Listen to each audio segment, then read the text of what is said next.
данный момент работаю мастером участка хвостового хозяйства обогатительной фабрики номер 14.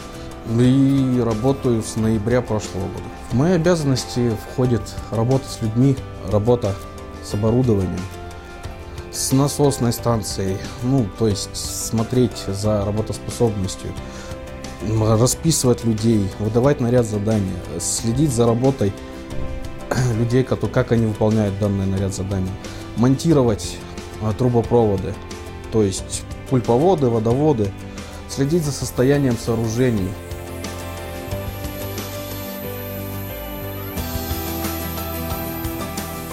Компания «Алрос» — это компания социальных гарантий.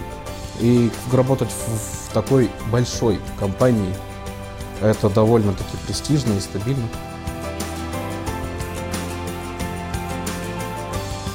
Коллектив хороший, люди добрые, понимающие, работоспособные, более опытные в чем-то даже, чем я. Что я не умею, тому они меня научат. Что я умею, тому я их обучу, подскажу в чем-то.